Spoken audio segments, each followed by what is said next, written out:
Okay, so tonight we're going to show a simple use of the components from the S4A Elements Silver box.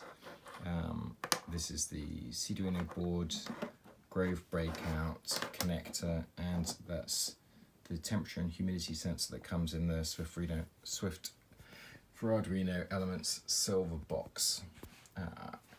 And if we take a look at the code here, it's really fairly straightforward. So you've got, this is actually this code you can see in the GitHub site. So if you go for the Swift for Arduino /community, in the work in progress Grove examples folder, you can see temperature and humidity sensor. There's a DHT11 Swift for Arduino project.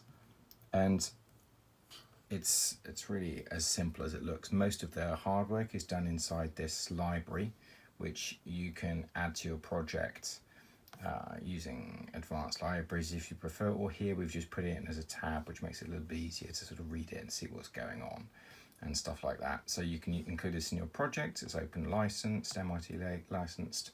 This is all part of the open source Swift code for the Swift for Arduino projects that are available on the community site and anyone can use and build on. And this is basically implementing the one-wire protocol that this sensor uses to read temperature and humidity, reads out bits one at a time doing transitions, reads those into bytes, puts the bytes together into temperature and humidity values, and then returns them as a tuple, which basically says temperature is an int in centigrade, humidity is an int as a percent from 0 to 100, and a boolean which says whether it's valid or not. So if it's getting bad data from the sensor, then that will be returning false, and these values could be anything. I think they probably return something like -100, but basically if this value is invalid, then you should regard it as duff data. So here we can see this being implemented. What we've got is just a simple while loop.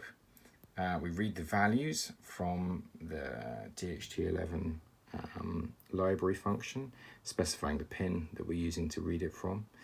And that actually reads and writes down the same pin. It sends a pulse down there to start it up and then reads from that same pin. And then we're using this function print values to print the values out online. And we've got, if it's valid, then we print an information string, which is this function up here.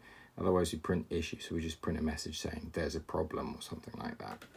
The information string here, in order to do string handling in Swift for Arduino, you've got like a relatively small memory efficient buffer that you can put strings together. So the way that you do that is you start a new string like this, string start new, and then you can add in components into that.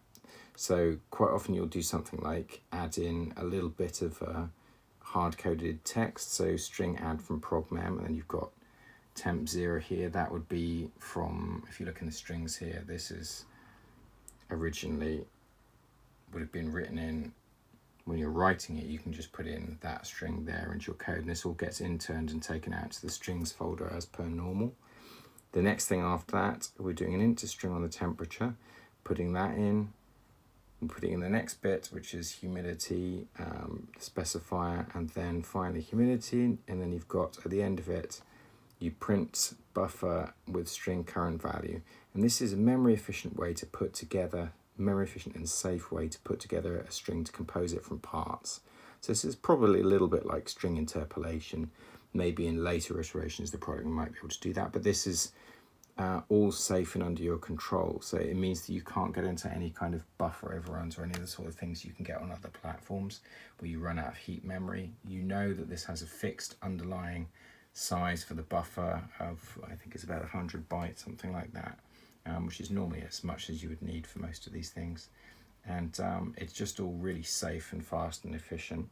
A little bit of extra code there to do string manipulation, but for the kind of string manipulation you need on an Arduino or similar board, it's probably really fine. And that's about it.